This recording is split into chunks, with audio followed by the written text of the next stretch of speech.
ഛത്തീസ്ഗഡിൽ അറസ്റ്റിലായ മലയാളി കന്യാസ്ത്രീകളുടെ ജാമ്യാപേക്ഷ ഇന്ന് സെഷൻസ് കോടതി പരിഗണിക്കുകയാണ്. മജിസ്ട്രേറ്റ് കോടതി ഇന്നലെ ജാമ്യാപേക്ഷ തള്ളിയതിനെ തുടർന്നാണ് തുർക്കിലെ സെഷൻസ് കോടതിയെ അവർ സമീപിച്ചത്. ഇതിനിടെ CBCIയുടെ നിയമസംഘവും ഛത്തീസ്ഗഡിലെത്തി. വൃന്ദ കാരാട്ട്, ആനി രാജ എന്നിവരുടെ നേതൃത്വത്തിൽ ഇടത് നേതാക്കൾ ദുർഗ് സെൻട്രൽ ജയിലെത്തി കന്യാസ്ത്രീകളെ സന്ദർശിച്ചു. വിഷയം ഇന്നും കേരളത്തിൽ നിന്നുള്ള MPമാർ പാർലമെന്റിൽ ഉന്നയിച്ചേക്കും. ഇന്ന് കത്തോലിക്ക സഭയുടെ നേതൃത്വത്തിൽ തിരുവനന്തപുരത്തും കൊച്ചിയിലും പ്രതിഷേധവും സംഘടിപ്പിക്കുന്നുണ്ട്.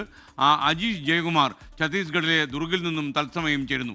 അജീഷ്, ഇന്നെന്താണ് പുതിയ നീക്കം? ഇവർക്ക് ജാമ്യം നിഷേധിച്ചു, അവർ സെഷൻസ് കോടതിയിലേക്ക് പോകുന്നു. അപ്പോൾ ഇടതുപക്ഷ MPമാരും വൃന്ദക്കാരുടെ നേതൃത്വത്തിൽ കണ്ടല്ലോ, കെ രാധാകൃഷ്ണൻ ഉണ്ടായിരുന്നല്ലോ, ഏറെയും അവരെന്താണ് പറഞ്ഞത് നമ്മോട്?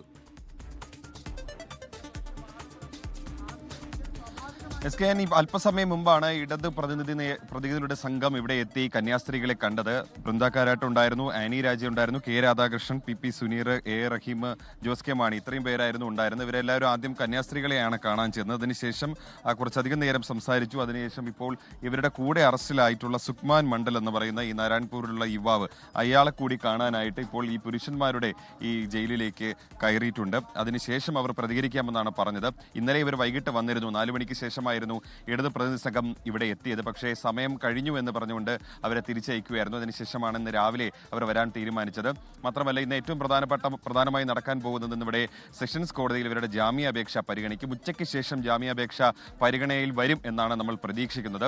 ഇവർക്കെല്ലാം കന്യാസ്ത്രീകൾക്ക് ജാമ്യം കിട്ടുമെന്നുള്ള ഒരു വലിയൊരു ആത്മവിശ്വാസത്തിൽ തന്നെയാണ് സഭയും ഇവിടുത്തെ ആളുകളുമൊക്കെ ഉള്ളത്. പ്രധാനമായി 2 കുറ്റങ്ങളാണ് ഇവർക്കെതിരെ ചുമത്തിയിരിക്കുന്നത്. ആ 2 കുറ്റങ്ങൾ ഗുരുതരമായതുകൊണ്ടാണ് കഴിഞ്ഞ ദിവസം മജിസ്ട്രേറ്റ് കോടതിയിൽ ജാമ്യാപേക്ഷ നൽകിയെങ്കിലും ജാമ്യം കൊടുക്കാത്തത്. അതിനെ തുടർന്നാണ് അപ്പീൽ നൽകിയത്.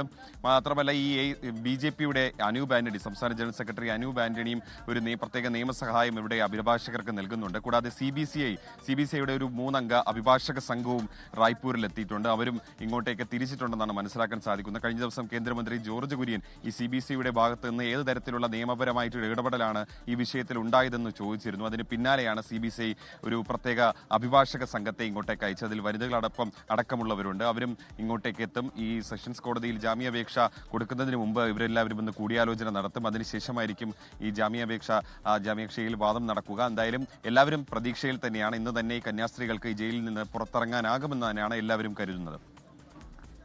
Okay, thank you.